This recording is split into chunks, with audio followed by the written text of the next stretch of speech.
अगला ये देखेंगे, ये स्टडी करेंगे कि करंट एक्चुअल में फ्लो कैसे कर रहा होता है। ठीक है, अभी आपको ये पता लग गया करंट का फॉर्मूला क्या है, और कोई न्यूमेरिकल आता है तो भी आपको सॉल्व करना आ गया है। आपको ये पता है कि करंट सर्किट के अंदर से फ्लो करता है, और उस सर्किट को हमेशा क्या होना चाहिए, क्लोज्ड होना चाहिए, तभी वो फ्लो करेगा। अब उसके बाद नेक्स्ट आपको ये देखना है कि करंट फ्लो कैसे कर रहा होता है। अब सबसे पहले तो आप ये समझो कि करंट फ्लो किसके कारण कर रहा होता है, इलेक्ट्रॉन्स के कारण।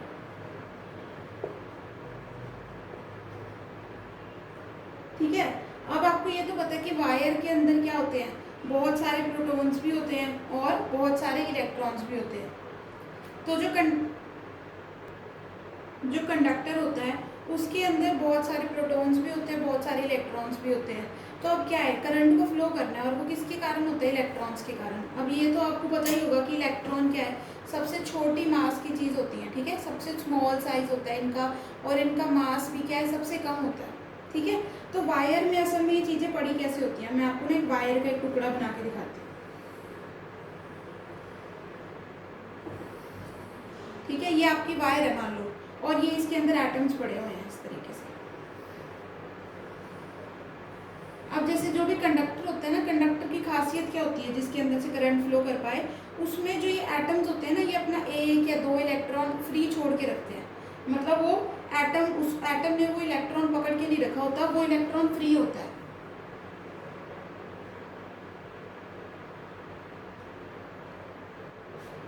अब जैसे मान लो ये कॉपर की वायर है, तो कॉपर की वायर में जो ये एटम्स होंगे कॉपर के, ये क्या करेंगे, अपना एक या अपने कोई भी दो इलेक्ट्रॉन यहाँ फ्री छोड़ देंगे। ठीक है, अब अगर करंट को फ्लो करना है तो क्या करना होगा, इन इलेक्ट्रॉन्स को एक ही डायरेक्शन में चलना होगा। ठीक है, अगर इलेक्ट्रॉन्स को एक ही डायरेक्शन के अंदर चलना है, तो अब तुम्हें ये पता लग रहा है ये कितना, मतलब इनके पाथ में रुकावट कितनी है, कितने बड़े बड़े एटम्स पड़े हैं। अब मान लो ये इधर की तरफ जाने लगा, ये इस एटम से टकरा जाएगा, फिर वापस आ जाएगा। ठीक है, फिर मान लो ये इधर की तरफ मूव करने लगा, ये भी शायद टकरा कर वापस आ जाए, फिर ये इससे दोबारा टकरा जाएगा। यानी जो आपका ये पाथ होता है जिसके थ्रू आपका करंट फ्लो कर रहा होता है, उसके अंदर जो इलेक्ट्रॉन्स होते हैं उनको काफ़ी सारी मुसीबतों का सामना करते करते ये आगे बढ़ते हैं। ठीक है, जो करंट है वो किस तरीके से पास करता है, एक एक करके इलेक्ट्रॉन मूव करते हैं। जैसे मान लो पहले ये इलेक्ट्रॉन आगे गया, ठीक है, फिर इसकी जगह से, जैसे मान लो ये तार तो पूरी चल रही है ना, इसके पीछे से एक इलेक्ट्रॉन यहाँ से आ जाएगा, फिर ये इलेक्ट्रॉन यहाँ पहुँच गया, ये आगे आ जाएगा, अगला इलेक्ट्रॉन फिर इसकी जगह ले लेगा, फिर अगला इलेक्ट्रॉन फिर इसकी जगह ले लेगा, और ये आगे मूव कर देगा। तो जो इलेक्ट्रॉन्स है वो कैसे फ्लो करते हैं, वो एक पर्टिकुलर रास्ते के थ्रू फॉलो करते हैं। ठीक है, ताकि वो रास्ता जहाँ से ये इजीली मूव कर सके। ओके, अभी आपको इतना तो समझ में आ गया होगा कि ये इलेक्ट्रॉन्स क्या हैं, अपने प्रोटॉन्स के बीच में से, एटम्स के बीच में से रास्ता ढूंढ ढूंढ के निकलते हैं। पर आपको ये पता है कि अभी इलेक्ट्रॉन की वेलोसिटी कितनी कम होगी, इसके बीच में कितनी रुकावटें हैं, कभी टकरा के पीछे की तरफ भी हो जाता होगा। तो जो करंट है, पर फिर भी आप ये देखो कि आप एक बार स्विच को ऑन करते हो, आपका जो बल्ब है वो साथ के साथ ग्लो करने लगता है। ठीक है, पर जो इलेक्ट्रॉन की वेलोसिटी है वो तो बहुत कम है। तो फिर बताओ अब ये करंट इतनी तेज फ्लो कैसे कर रहा है। ठीक है, इतनी तेज वो वहां तक पहुंच कैसे गया, जब अभी तक तो हमने इसको स्विच को ऑन ही किया, आपका बल्ब तो इतनी दूर है, इतनी बड़ी तार लगी हुई है, इतनी जल्दी इलेक्ट्रॉन वहां कैसे पहुंच गया बल्ब तक।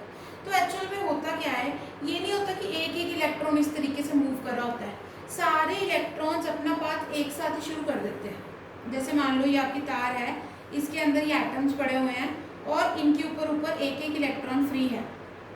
ठीक है, यहाँ पे ये वाली साइड पे आपकी बैटरी है, और उस साइड पे आपका बल्ब है।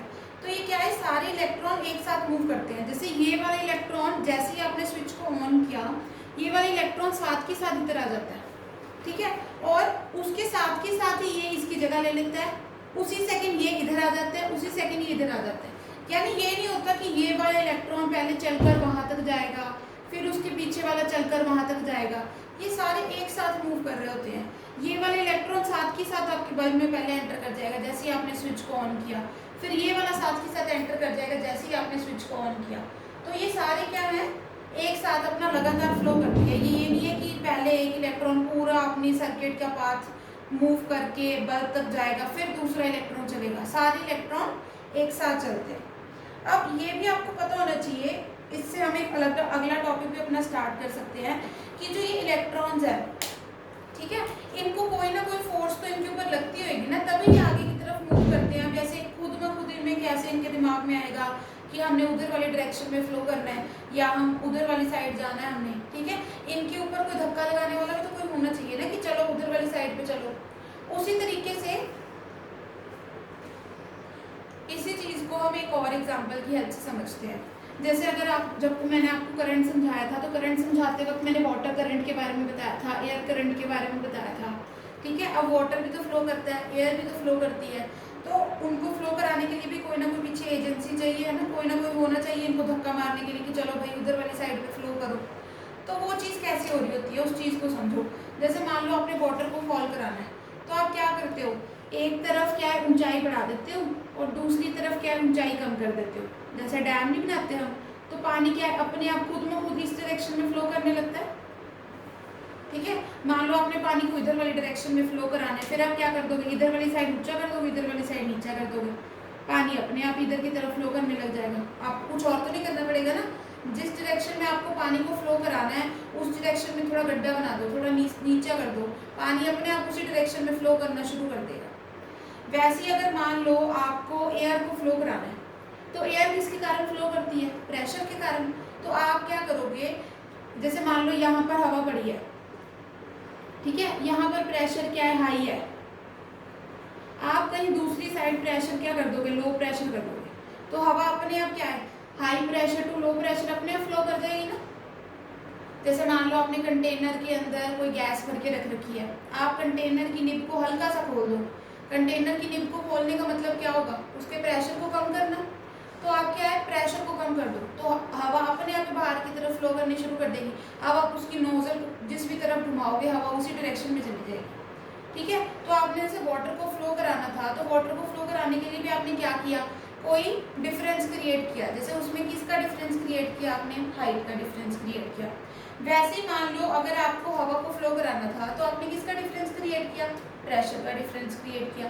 वैसे ही अगर आपने करंट को फ्लो कराना हो या ये कहो इलेक्ट्रॉन्स का फ्लो कराना हो, तो आप किसका डिफरेंस क्रिएट कराते हो, पोटेंशियल डिफरेंस क्रिएट कराते हो, ठीक है। यही आपका अगला टॉपिक क्या है, पोटेंशियल डिफरेंस। यानी अब अगर आपने करंट को फ्लो कराना है, तो आप क्या करोगे, पोटेंशियल डिफरेंस क्रिएट कर दोगे वायर के अंदर। एक तरफ क्या है, जैसे मान लो ये आपकी वायर है, एक तरफ आप पोटेंशियल क्या कर दोगे, हाई, एक तरफ पोटेंशियल क्या कर दोगे, लो, है ना। अब पोटेंशियल हाई या लो का मतलब क्या होता है कि एक तरफ तो आप क्या डाल दोगे, पॉजिटिव, और एक तरफ आप क्या डाल दोगे, नेगेटिव, ठीक है। जो नेगेटिव वाला होता है उसका क्या होता है, पोटेंशियल कम होता है, और जो पॉजिटिव वाला होता है उसका पोटेंशियल क्या होता है, ज़्यादा होता है। तो अब ये पोटेंशियल कौन क्रिएट करेगा, जैसे गड्ढा खोदना आपने, तो गड्ढा खोदने के लिए आपने क्या किया, कोई कुल्हाड़ी लेके आए, है ना, मिट्टी को आपने डग किया। उसी तरीके से अब यहाँ पे पोटेंशियल डिफरेंस क्रिएट करना है। ये तो नहीं है कि यहाँ पे प्लस बना दोगे कि ये पोटेंशियल डिफरेंस क्रिएट हो गया। तो ये पोटेंशियल डिफरेंस कौन क्रिएट करता है, ये सेल क्रिएट करता है। आपने देखा ना हम सेल को कैसे ड्रॉ करते हैं, एक बड़ी लाइन, एक छोटी लाइन, एक बड़ी लाइन, एक छोटी लाइन। तो जो ये बड़ी लाइन है ये रिप्रेजेंट करती है पॉजिटिव टर्मिनल को, और ये जो छोटी लाइन होती है ये रिप्रेजेंट करती है नेगेटिव टर्मिनल को। जब आप एक वायर की क्रॉस क्या लगा देते हो, बैटरी लगा देते हो, तो एक्चुअल में आप क्या करते हो, आप उसमें पोटेंशियल डिफरेंस क्रिएट कर देते हो। एक तरफ क्या कर देते हो, पोटेंशियल को हाई कर देते हो, और दूसरी तरफ क्या है, पोटेंशियल को आप लो कर देते हो। अब ये चीज़ समझो कि इलेक्ट्रॉन फ्लो किस तरफ करेंगे। जैसे मान लो अगर आपके पास ये इलेक्ट्रॉन्स है, ठीक है, इलेक्ट्रॉन, अब चार्जेस क्या है, जो लाइक चार्जेस है वो आपस में एक दूसरे को क्या करते हैं, रिपेल करते हैं। तो अब जो इलेक्ट्रॉन है इसके ऊपर कौन सा चार्ज है, हमने पिछले लेक्चर में किया, इलेक्ट्रॉन के ऊपर कौन सा चार्ज होता है, नेगेटिव चार्ज होता है, ठीक है। तो इलेक्ट्रॉन क्या है, इस नेगेटिव टर्मिनल से क्या हो जाएंगे, रिपेल हो जाएंगे, तो वो किस डायरेक्शन में जाएंगे, इस डायरेक्शन में। और आपको ये भी पता है कि ये पॉजिटिव टर्मिनल इन्हें क्या करेगा, अट्रैक्ट करेगा। तो ये इलेक्ट्रॉन अपने आप ही नेगेटिव से किस डायरेक्शन में आएंगे, पॉजिटिव। पर अभी हमने पिछले लेक्चर में ये भी स्टडी किया था कि जो ये पॉजिटिव नेगेटिव का काम होता है ना, मतलब जो करंट की डिस्कवरी है वो इलेक्ट्रॉन की डिस्कवरी होने से पहले होगी थी। तो करंट को क्या माना जाता था कि करंट पॉजिटिव चार्ज के कारण होता है। अब अगर नेगेटिव चार्ज इस डायरेक्शन में आ रहा है, तो पॉजिटिव चार्ज किस डायरेक्शन में आएगा, ऑपोजिट डायरेक्शन में जाएगा, इस डायरेक्शन में, ठीक है। तो हम क्या मानते हैं, हम मानते हैं कि करंट किस डायरेक्शन में जा रहा होता है, इस डायरेक्शन में। करंट फ्लो करता है पॉजिटिव टर्मिनल से नेगेटिव टर्मिनल और इलेक्ट्रॉन फ्लो करते हैं नेगेटिव टर्मिनल से पॉजिटिव टर्मिनल।